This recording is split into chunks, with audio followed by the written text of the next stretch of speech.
Olá, sejam bem-vindos, sejam bem-vindas ao terceiro episódio do podcast Com Ética, o podcast do Compliance Trabalhista. Hoje tem um tema super importante sobre as questões corretivas e disciplinares. Como se executa dentro de uma empresa? Quais são os limites de atuação da empresa? Como utilizar essas ferramentas para agregar os empregados e não apenas com foco nas demissões.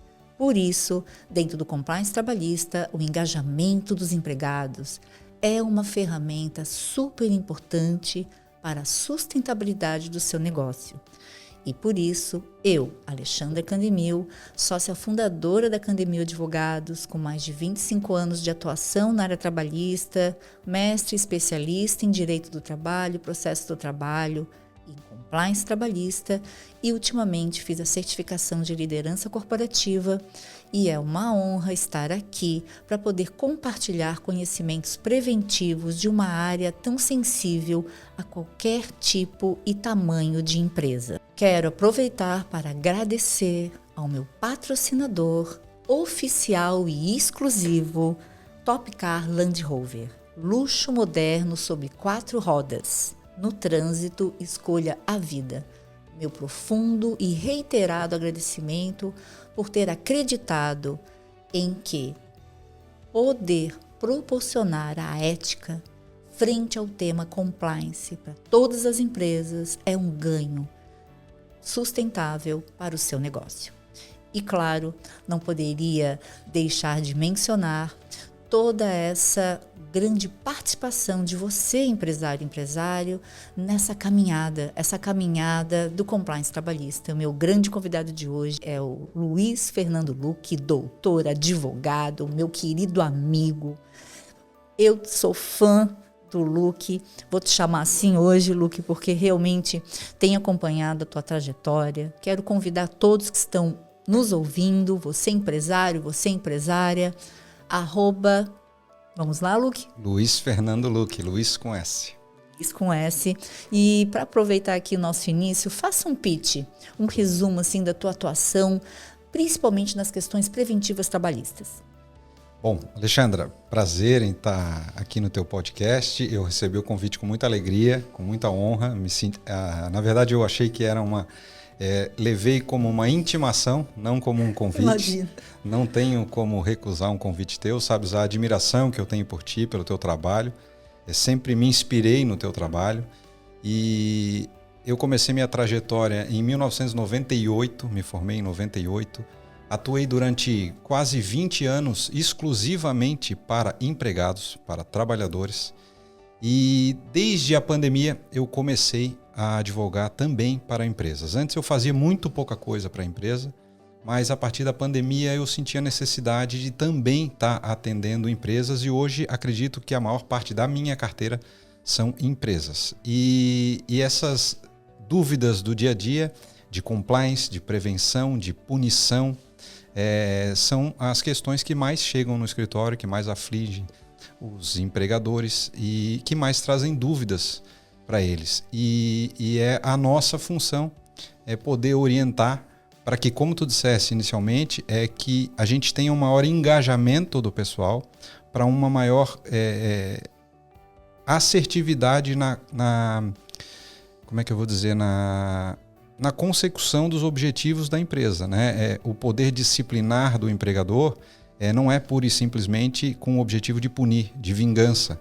É sim de educar, de mostrar os limites, de mostrar a razão da empresa, de mostrar os princípios da empresa e a partir daí dar oportunidade para o trabalhador para que ele possa se enquadrar dentro daquela corporação e estar ali adequado conforme os ideais daquele empregador. Então, um assunto muito bacana, eu fiquei muito feliz com o convite e espero que a gente possa fazer um bate-papo aqui bastante descontraído.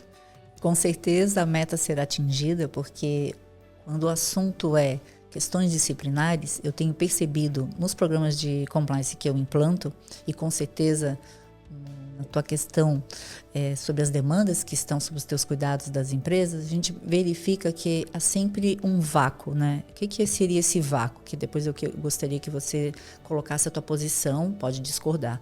Eu sempre vejo que há um vácuo. Do lado da liderança, um receio de aplicar uma sanção pedagógica, porque tem todo aquele pensamento que eu digo que é do antigo direito.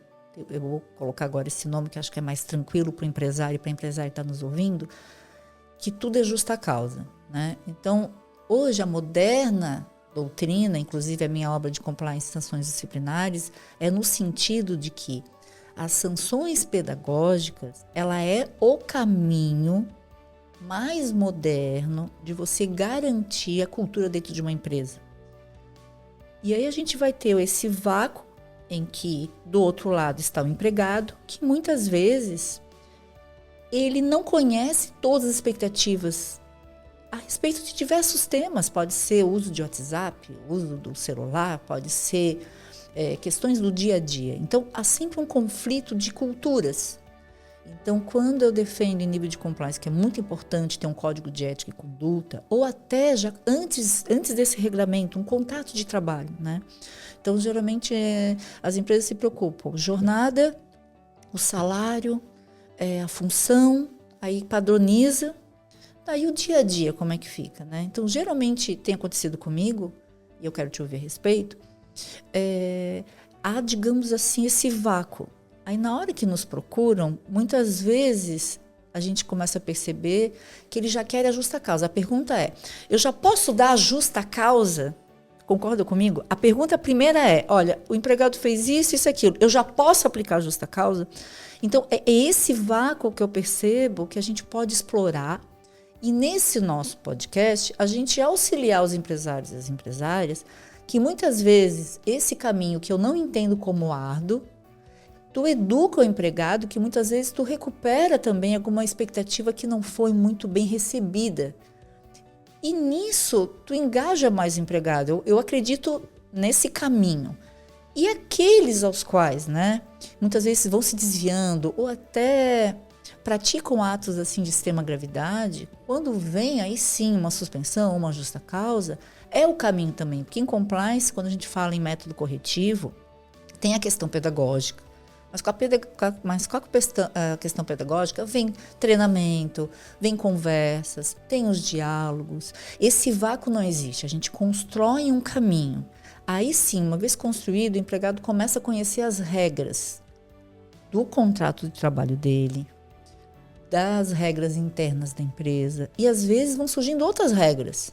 Porque não precisamos engessar as empresas, mas tudo é formalizado. Eu defendo que a gente precisa deixar claro para o empregado essa cultura, o que não é tolerável, com uma forma educativa. O que tu pensa sobre isso? Alexandra, eu acho que tudo depende, ou muitas vezes é falha na comunicação. Falha a empresa ao deixar de comunicar ao empregado as regras daquele contrato de trabalho, e muitas vezes não precisa ter um regulamento interno, muitas vezes não precisa ter normas disciplinares muito adequadas, mas um contrato de trabalho bem feito hoje resolve muito desse conflito que existe entre empregador e empregado de um lado. Um sempre se achando injustiçado e o outro sempre achando que o empregado é malandro. Então, a gente precisa, nessa comunicação, um contrato de trabalho bem elaborado, eu acho que resolve boa parte dessas discussões.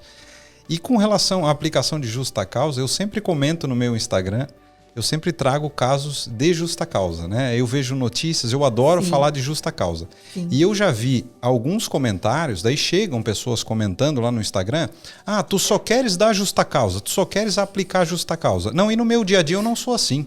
Em vários pareceres eu opino pela não aplicação da justa causa. Eu acho que a gente precisa avaliar o histórico disciplinar daquele empregado. Será que não faltou um feedback para ele? Será que ele entendeu direito o que você precisava dele?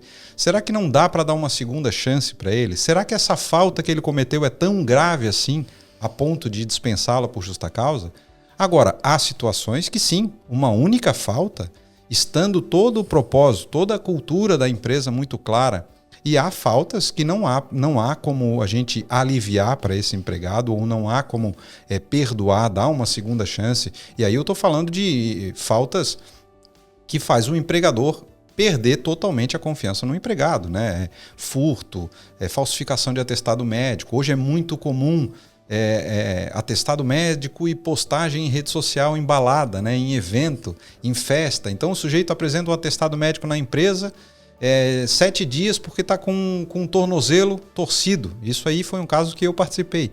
E aí ele postou festa numa balada pulando durante o evento, durante um show aqui em Florianópolis. Aí o empregador me liga na segunda-feira, indignado, e com razão, né? Luke, eu estou pagando o atestado desse sujeito 7 dias e ele está lá na festa no P12, sem nenhum problema no tornozelo. Então, e sem nenhum problema de divulgar. Ele está lá divulgando. Sem nenhum constrangimento de divulgar. Nossa. Porque eu acho que, além da falta de respeito com a empresa, podia pelo menos não divulgar, né? Embora a empresa pudesse saber através de outros meios, outras formas. Mas, enfim, parece de fato uma provocação, né? E aí eu entendo também o lado do empresário de ficar chateado, de ficar bravo, de querer demitir por justa causa, né? Mas a gente sempre tenta contornar para que a gente não...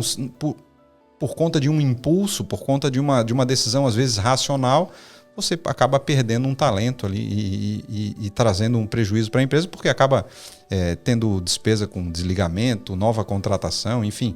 O ideal é sempre olhar o poder punitivo do empregado dentro de uma política pedagógica, como tu falasse, né? De correção, de tentar corrigir para que aquilo não se repita e para que sirva principalmente de exemplo para todos os demais que aquilo não é tolerado, que aquilo não é permitido dentro daquele ambiente de trabalho.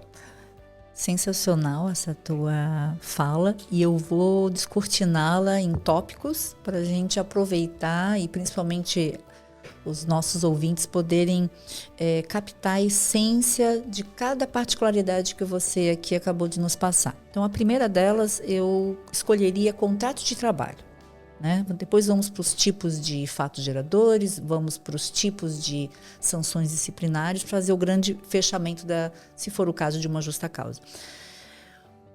O contrato de trabalho, ele foi estabelecido e o para gerar um pacto de confiança recíproca, né? São obrigações em que o empregador ele vai oferecer o serviço, trabalho, dentro de algumas regras, fazendo o pagamento justo que foi acordado com o empregado. Em contrapartida, o empregado ele é contratado, sabendo também que sua obrigação principal é trabalhar e, com isso,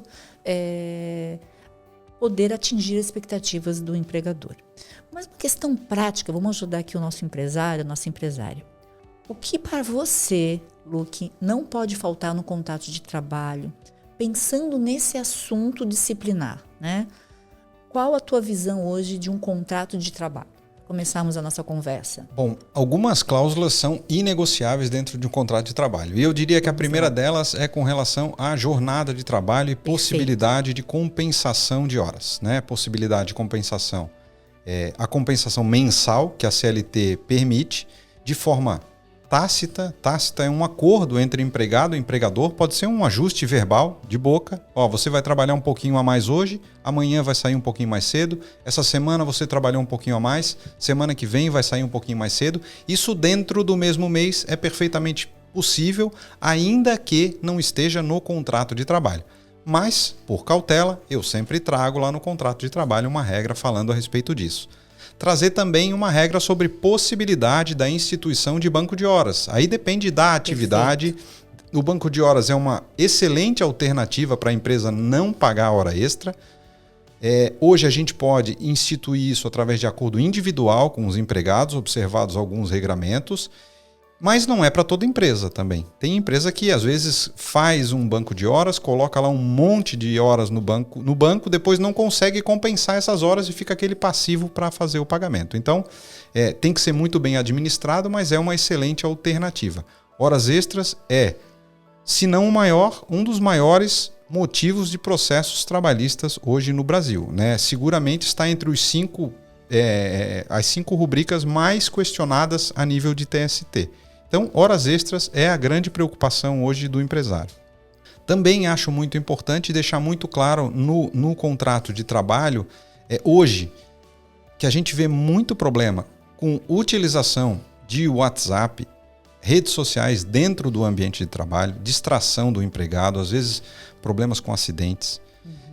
Regramento, você pode trazer no contrato de trabalho já regras sobre entrega de atestado médico. Como que vai funcionar isso? Pode ter um regulamento interno? Pode ter um regulamento interno. A gente tem um regulamento interno? Não, a empresa não tem. Então eu posso trazer essa precaução no contrato de trabalho.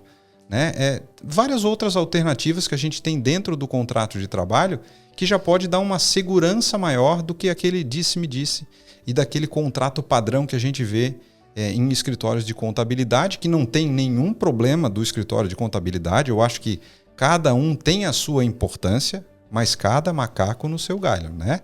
O contrato de trabalho não é para ser pego aquele contrato padrão lá da contabilidade, que tem 3 ou 4 cláusulas, que depois, quando a gente enfrenta um problema, nunca tem previsão lá no contrato de trabalho. Só para finalizar esse aspecto de contrato de trabalho, esses dias, ele também serve para o bem e para o mal, né? Esses dias eu estava num processo auxiliando um advogado na atuação no 2º grau, e estávamos pelo empregado se discutia no processo horas extras. E a empresa fez um contrato para esse empregado de gerente. Um contrato de gerente. Mas no contrato de trabalho, ela estabeleceu uma jornada de trabalho. E aí no processo, a empresa vem e diz, ele era gerente. Ele não tem direito a horas extras. A esse empregado não se aplica o capítulo da duração da jornada de trabalho lá da CLT, conforme o artigo 62, parágrafo, inciso 2º. Mas, contratualmente, a empresa mesma estabeleceu uma condição de horário de trabalho para aquele empregado.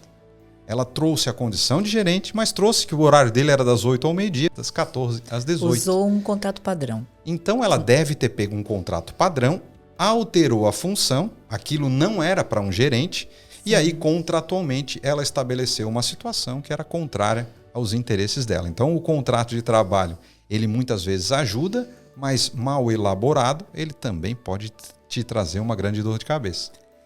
Interessante porque eu comecei justamente a falar do contrato de trabalho, que um dos primeiros trabalhos que eu faço dentro do programa do Compliance, quando eu entro na ferramenta da auditoria, em que é os comitês interdisciplinares, eu sempre defendi que o contrato de trabalho ele tem que espelhar a realidade da contratação, as funções que foram combinadas, não só a função principal, eu faço um anexo, Luque, para que haja ali não só as atividades do cargo, mas eu faço questão de regrar as atividades acessórias e ainda faço uma observação que as correlatas fazem parte do contrato de trabalho e que durante a execução do contrato, a vigência dessa relação de emprego, vai surgir demandas que são compatíveis com aquela função, e isso a Justiça do Trabalho ela já tem dado, pelo menos meu acompanhamento dado, digamos assim, uma assertividade positiva a respeito disso, que não fica aquela coisa tão fechada para nível assim de se pedir acúmulo de função ou outra questão, ou desvio de função. Então, para evitar discussões judiciais, eu gosto de explorar muito, né, essa questão das funções. Gostei da tua participação com relação à jornada.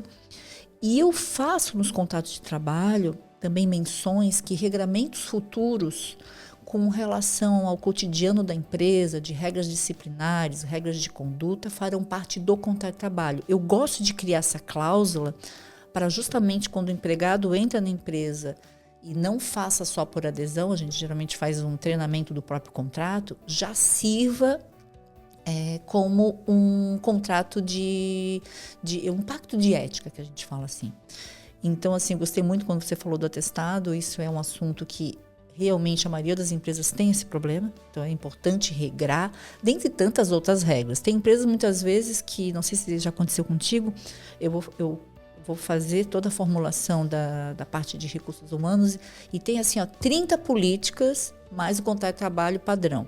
Então, geralmente eu gosto de pegar as principais políticas, inserir no novo contrato de trabalho, eu faço um aditamento contratual para não burocratizar tanto o setor de recursos humanos, que é tanto documento assinado, que o que acontece muitas vezes? O empregado esquece, e aí entra lá na justiça e ele fala, não lembro, não vi, assinei, assim, só fui assinando 30 papéis, não é isso que acontece? Me deram para assinar quando eu fui contratado, eu nem li, né? Exatamente.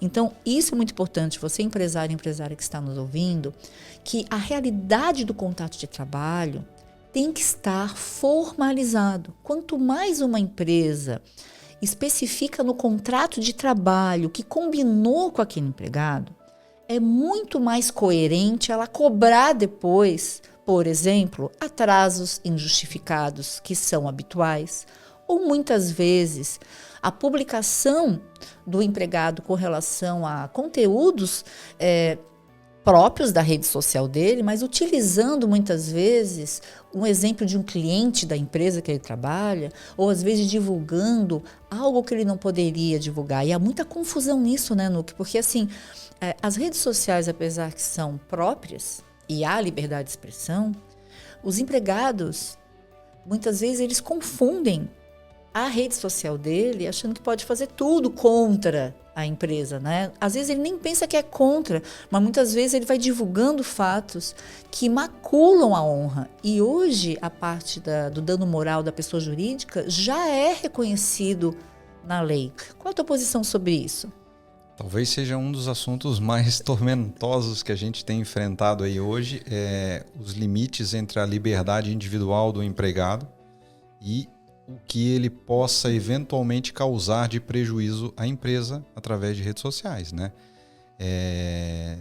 Diariamente são noticiadas situações em empregados falando mal da empresa, falando mal do gerente, falando mal e em rede social aberta.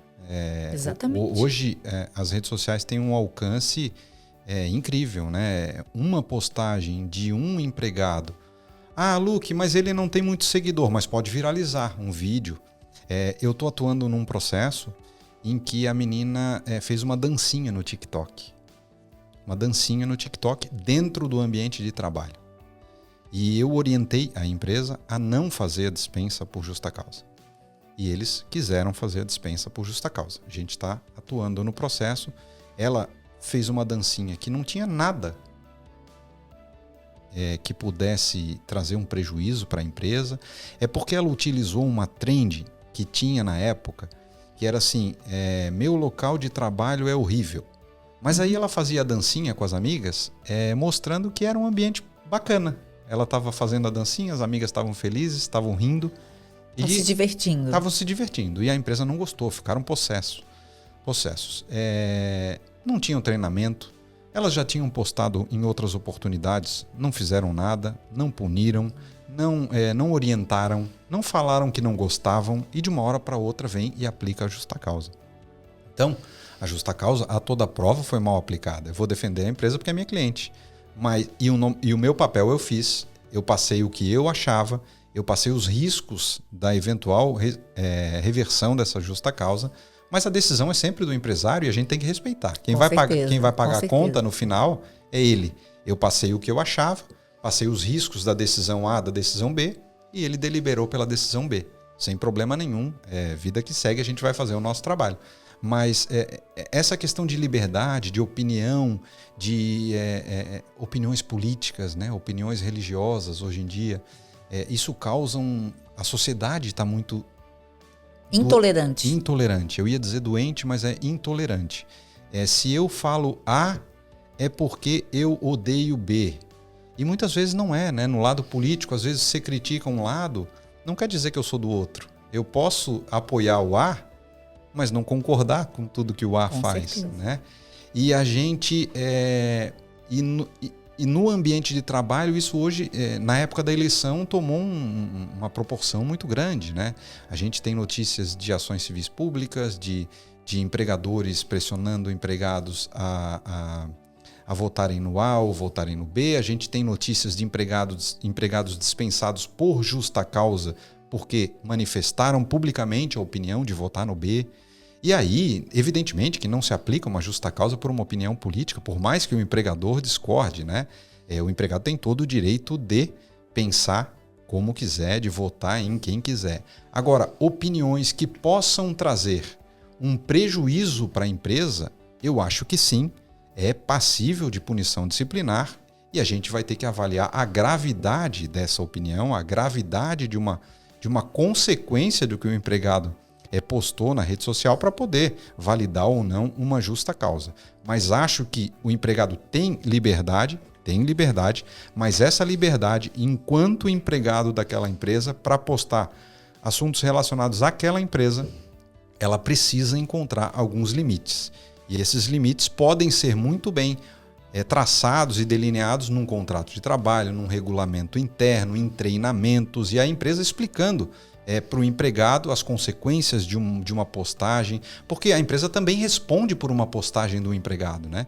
Com certeza. Já pensou, um empregado faz um comentário atacando um empregado muito ligado àquela determinada empresa, sempre com a camisa da empresa, com o uniforme, vai lá e xinga a Alexandra no Instagram dele.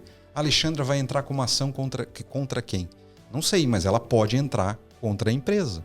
Então, a responsabilidade da empresa, isso é matéria tranquila, a empresa responde por ato do seu empregado, então acredito que tenha que o treinamento e deixar muito claro, voltando lá no início do que a gente falou, comunicação e clareza, o empregado saber exatamente o que pode, o que não pode, e em treinamentos de políticas hoje a gente consegue estabelecer políticas de utilização adequada de redes sociais. Então você não vai influenciar no que ele vai postar, onde ele vai, o que ele vai marcar, mas coloca para ele o que você não quer que poste. E não quer que poste não é porque você não gosta, é porque pode trazer um prejuízo para o ambiente de trabalho e principalmente para a empresa. E aí entra também a cláusula de confidencialidade. Hoje eu defendo que a cláusula de confidencialidade ela é essencial, juntamente com essa proteção com relação às redes sociais, que é um tema hoje sensível nas empresas, até pelo uso em massa das redes sociais, que fazem que muitas vezes a empresa ela se percam nesse caminho, né? Então é muito importante assim que o contrato de trabalho, para eu já ir para o próximo item da nossa conversa, o contrato de trabalho, numa grande conclusão, ele é uma ponte entre o empregado e o empregador, que eles vão sempre se encontrar dentro das expectativas recíprocas do contrato de trabalho.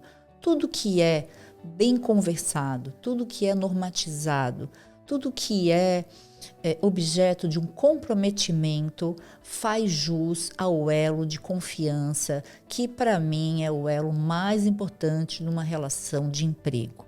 Caminhando, né, já que nós estamos aqui falando de contrato de trabalho, qual é o link do contrato de trabalho frente ao grande tema de hoje, que são as questões corretivas, né? Porque em compliance nós precisamos antecipar cenários, Luke. Então, como é que nós fazemos? Então, primeiro é o contrato, né? Então eu gostei muito de ver a forma que você também executa, é muito parecida com a minha, mas existem outros caminhos que você também já citou, que em compliance entra como uma ferramenta denominada treinamentos de soft skills e treinamento de regramentos disciplinares mesmo, que geralmente ali entra o código de ética e conduta. Não é aquele código de ética geralzão sobre missões e valores da empresa, sobre questão de anticorrupção, não. Na questão trabalhista, eu tenho transformado regimentos internos em código de ética e conduta. Por que com esse nome? Porque a partir do momento que uma empresa ela busca a ética, cuja confiança já foi selada com cada empregado, a ética tem que ser construída dentro de exemplos muito bem vivenciados na empresa. E um bom líder, ele não só faz o seu trabalho de liderança, mas ele precisa corrigir. Não é só requerer tarefas ou estipular metas, ou organizar, digamos assim, os setores. Ele não pode ter receio de corrigir. E é aí que vem a grande questão, porque dentro do poder disciplinar do empregador, que está regrado em lei, a justa causa, infelizmente, ela é regrada solta, eu brinco assim porque eu publiquei eu estou há anos, né, estudando a justa causa, eu digo que ela é solta porque ela não explica como se aplica a justa causa. Ela simplesmente, no artigo 482, ela coloca várias alíneas que diz, aplica-se justa causa ao empregado e cito os exemplos. Então, por exemplo, desídia, improbidade, ato de disciplina, insubordinação. Aí eu pergunto para ti, como funciona, como que nós podemos dar exemplos práticos de métodos corretivos? Então, a lei, no nosso bate-papo de hoje, porque às vezes tem muitos assuntos que a gente sabe que tem uma lei regrando o caminho do sucesso, né? Repetindo, para mim, o caminho do sucesso é a questão pedagógica e corretiva com punição de justa causa para casos graves, né? De desvios de conduta graves. E aí eu te pergunto, Luque, como que você vê essa questão normativa, né? Essa ausência de regramento? Como é que as empresas fazem para, muitas vezes, fazer uma sanção disciplinar? Às vezes tem aquela dúvida, é 10 dias, 15 dias, 5 dias. Aí tem outra empresa que diz que viu que é 3 dias. Outra empresa diz, não, vamos engessar aqui que é justa causa direta. Já aconteceu isso contigo? Já aconteceu. Eu já atendi clientes que têm políticas claras sobre o que será aplicado no caso dessa conduta. E eu, particularmente, não gosto disso. Eu não gosto. Eu não gosto nem de trazer nada sobre punição no contrato de trabalho. Eu acho que a gente acaba ficando engessado para uma situação que foge um pouquinho a curva, eu vou ter que cumprir o que está lá no contrato. Então, não gosto de trazer. Deixar claro para o empregado na comunicação o que é permitido, o que é tolerado, o que está sendo contratado. E aí, dentro do dia a dia, a gente vai avaliando as condutas frente ao que é permitido e o que não é permitido. E a partir daí a gente pode aplicar punições. A CLT, ela em nenhum momento fala de advertência. Exato. Em nenhum artigo fala de advertência. A praxe, o costume, consagrou a advertência, que é justamente para tentar corrigir o empregado. Ele cometeu uma falta leve, eu não vou dispensar esse empregado por justa causa, né? A gravidade é um requisito da aplicação da justa causa. Então, faltas leves são punidas de maneira leve. Perfeito. A advertência é uma delas. Pode ser escrita e pode ser verbal. Eu sempre recomendo que se faça de forma escrita. Mas vamos lá, o empregado nunca recebeu nenhuma advertência, tem 5 anos de empresa, chegou um dia atrasado, precisa dar uma advertência por escrito para esse cara? Não sei, talvez uma advertência verbal possa ser dada. Depois da advertência, para faltas um pouquinho mais graves, pode ser aplicada a suspensão. E não tem nenhuma regra na CLT sobre suspensão. Para uma falta sim eu preciso aplicar uma suspensão de 5 dias? Ou de 3 dias? Ou de 10 dias? Não, a CLT em nenhum artigo trata sobre isso. Ela diz que a suspensão não pode ser para além de 30 dias. Então, o empregado chegou atrasado pela 3ª vez na semana, 15 minutos, você já advertiu, vai dar uma suspensão de 20 dias? É exagerada. E esse exagero pode te trazer um prejuízo mais para frente, porque na progressão da punição, você pode acabar vindo aplicar uma justa causa, e se o juiz entender que aquela primeira suspensão foi injusta, foi desproporcional, pode ser que a justa causa seja anulada. Então a gente tem que tomar bastante cuidado, ser razoável nessa situação, para, como tu falasse, somente no caso de uma impossibilidade, de uma quebra de confiança, de uma falta muito grave, somente nesse momento que vai se optar pela dispensa por justa causa. No mais, eu acho que a gente sempre deve tentar corrigir o empregado e a importância disso é que a gente vai, além de corrigir o empregado, mostrar para os colegas de trabalho o que a empresa permite e o que a empresa não permite. Se eu falar para a Alexandra que não é para ela chegar tarde e a Alexandra chegar à tarde, eu vou advertir, eu vou suspender. Ela chegou de novo, eu suspendi mais uma vez. Ela não está nem aí para mim. Semana que vem ela chegou atrasada de novo. Faltou um dia e eu demiti por justa causa. A colega de trabalho da Alexandra vai saber que não pode fazer aquilo. Eles deram um monte de chance para a Alexandra. Eles tentaram corrigir a Alexandra. Ela não estava nem aí. Dançou. Então, essa ideia de educar, eu acho que é bastante importante dentro do ambiente de trabalho. A tua posição, ela converge com o meu pensamento, porque eu sempre defendi que as questões pedagógicas, elas merecem um caminho individualizado. Então, eu concordo com você que não podemos engessar um contrato de trabalho ou um regimento interno inserindo para cada tipo de justa causa, o exemplo aqui tratado é faltas injustificadas, já dando uma receita de bolo. Isso engessa porque nos critérios da justa causa, e muitas vezes, como foi aqui comentado com o Lu, que a lei não expõe, mas existe uma doutrina, são estudos que nós fazemos junto com a jurisprudência trabalhista, existem vários critérios que são analisados e eu gostaria de passar aqui para os nossos ouvintes. O fato gerador de uma punição, aqui não estou adentrando se é advertência, suspensão, justa causa. Vamos colocar o teu exemplo mesmo, desídia, que são faltas injustificadas, atrasos, descompromisso, né, com as tarefas frente ao cargo ocupado. A gente começa a perceber que, primeiro, tem que ter a materialidade do fato. Esse é o primeiro critério de uma análise. Esse empregado, ele praticou? Essa é a primeira questão, materialidade. Depois vem a questão do histórico do empregado. Então, eu vejo muitas vezes o descuido do poder corretivo e disciplinar do empregador. Então, às vezes, quando chega o caso para mim, eles já estão assim, já não aguentando mais a situação, mas só que não tem o histórico. Então eu não consigo, eu entendo a dor de quem me consulta, mas eu não consigo dar o remédio que ele quer, porque ele não fez o caráter pedagógico. Por isso que eu defendo, sempre defendi nas minhas obras, vamos praticar a questão pedagógica. E às vezes eu encorajo os líderes. Essa é uma maneira de você também engajar os empregados, nem que seja para ele entender o que você não tolera.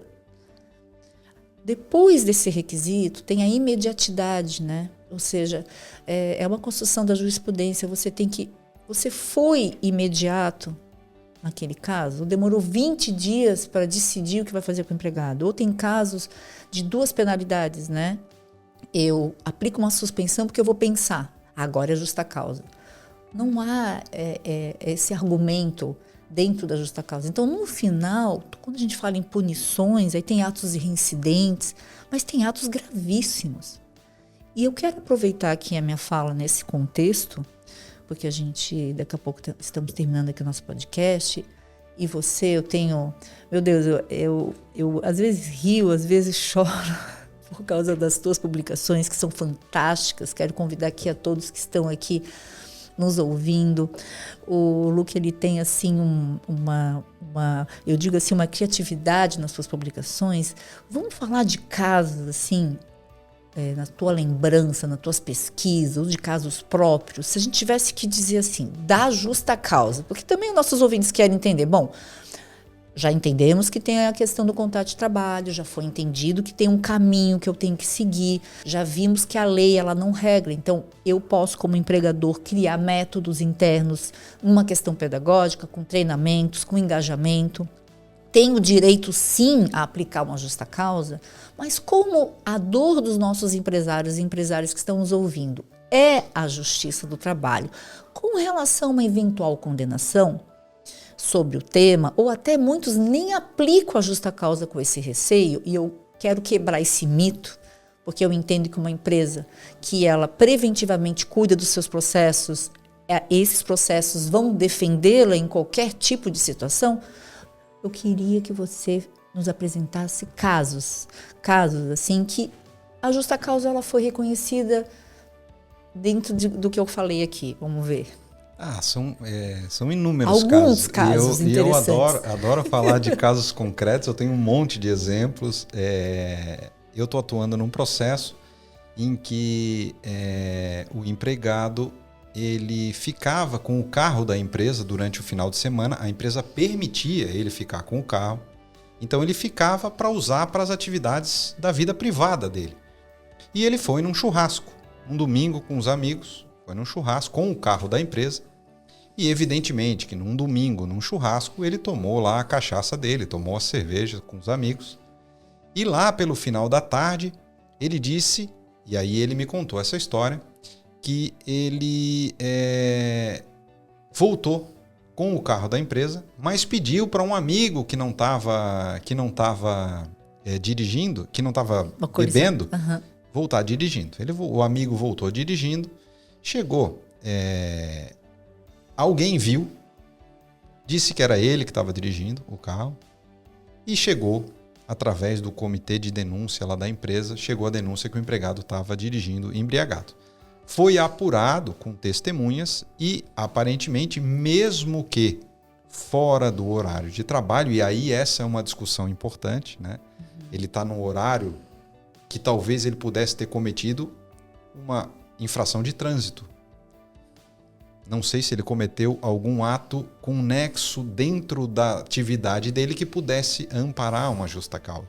Mas a empresa também decidiu por demitir por justa causa porque entendeu que não fazia sentido um empregado daquela empresa com o carro plotado com o nome da empresa estar dirigindo bêbado no centro da cidade. Situações de atestado médico falso. Não tem dúvida que a justiça não tolera mesmo. Não tolera. E aí eu estou falando de atestado falso, o documento falso, que não foi um médico que deu, ou adulteração do atestado médico. E eu já peguei inúmeras situações que o atestado era de um dia, e o sujeito botou 10 dias, botou um zerinho ali atrás. Aí eles mandam a cópia pelo WhatsApp e depois acham que vai esquecer. A empresa acaba hoje podendo ligar lá para a clínica. Ela investiga.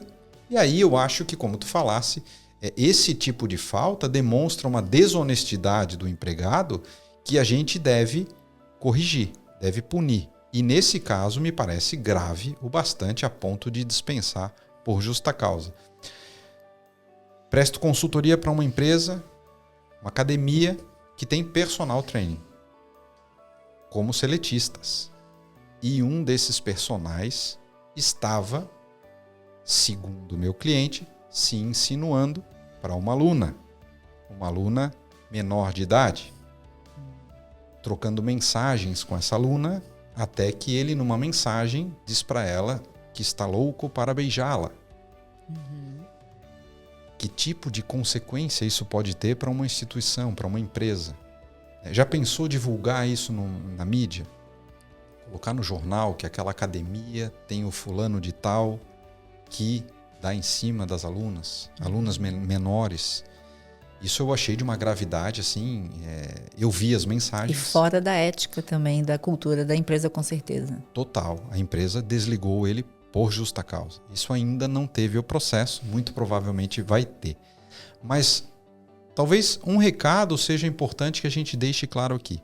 Quando houver motivo para a aplicação da justa causa, cumpridos todos os demais requisitos, a empresa não tem que ter medo de aplicar a justa causa. Perfeito.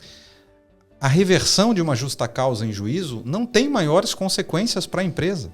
A consequência que vai ter é o juiz reverter a justa causa e você pagar para aquele trabalhador o aviso prévio, as férias proporcionais, o 13º proporcional e a multa do fundo de garantia, que você não pagou quando dispensou ele por justa causa. Agora, muita gente acha que a reversão da justa causa automaticamente dá direito ao empregado a uma indenização por danos morais. E não é.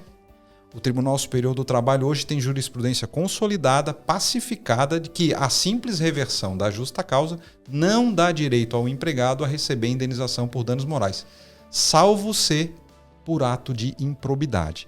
Então, quando a empresa acusa o empregado de furto, de desonestidade, a prova dessa justa causa deve ser bastante robusta. Deve ser bastante robusta porque no processo trabalhista quem vai fazer essa prova é sempre a empresa.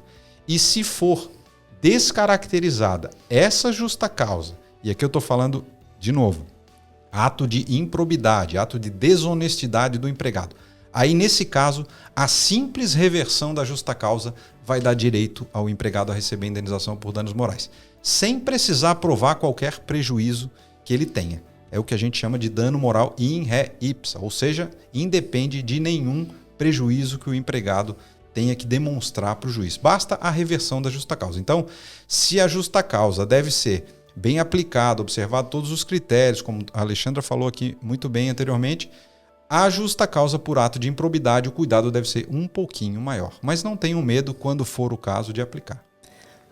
E aproveitando então, nosso tempo está quase finalizando, eu quero defender aqui a grande importância das lideranças de uma empresa, ou até nas pequenas e médias empresas, ou até microempresas em que o próprio sócio faz todo esse gerenciamento das relações trabalhistas, que haja esse conhecimento que nós compartilhamos hoje como um ato de encorajamento. Ou seja, o que seria isso, né?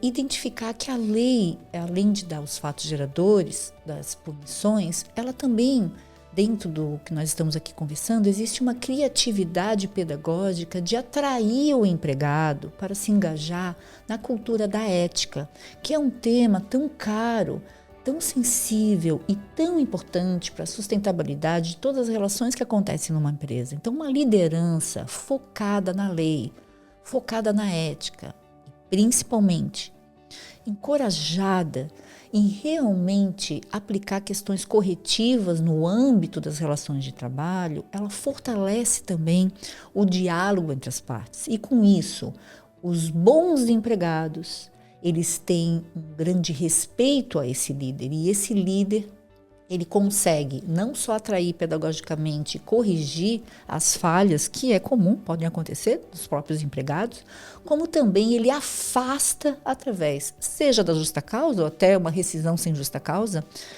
aquele tipo de colaborador que ele não está mais adequado às missões e valores da empresa. O nosso tempo realmente terminou. Luque, foi assim uma honra te ter aqui no podcast Com Ética, o podcast do Compliance Trabalhista. E antes de nós nos despedirmos aqui dos nossos ouvintes, uma frase de impacto sobre o que nós conversamos aqui. Bom, eu acho que de tudo que a gente falou, eu acho que o mais importante é a empresa ter uma comunicação clara com todos os empregados, para que deixe bastante claro o que ela espera dele e o que ela permite, o que ela tolera, dando feedbacks para ele, corrigindo se for necessário e utilizando a aplicação das punições disciplinares apenas no caso de não ter jeito do empregado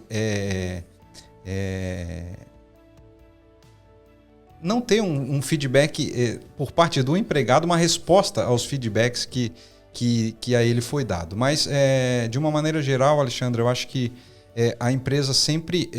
a gente precisa estar do lado da empresa, acompanhando os interesses, conhecendo a cultura da empresa, porque muitas vezes uma orientação que eu passo para a empresa A, talvez não seja a que eu vá passar para a empresa B.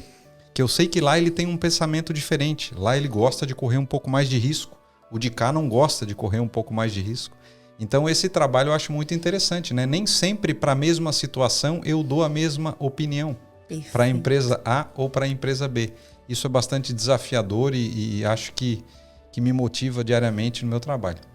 Muito obrigada mais uma vez pela tua participação, essa tua finalização ficou perfeita. E então, estimados, empresários, ouvintes, nosso muito obrigada para mais um desafio, digamos assim, que foi o nosso terceiro podcast. E por fim, tenho que agradecer, claro, o nosso patrocinador exclusivo e oficial, Top Car Land Rover, luxo moderno sobre 4 rodas. No trânsito, escolha a vida. E quero agradecer finalmente ao nosso estimado Luque, que está aqui. Muito obrigada pela tua participação aqui no nosso podcast Com Ética, o podcast do Compliance Trabalhista. Obrigado, Alexandra. Fiquei bastante honrado, como eu falei, e estou sempre à disposição.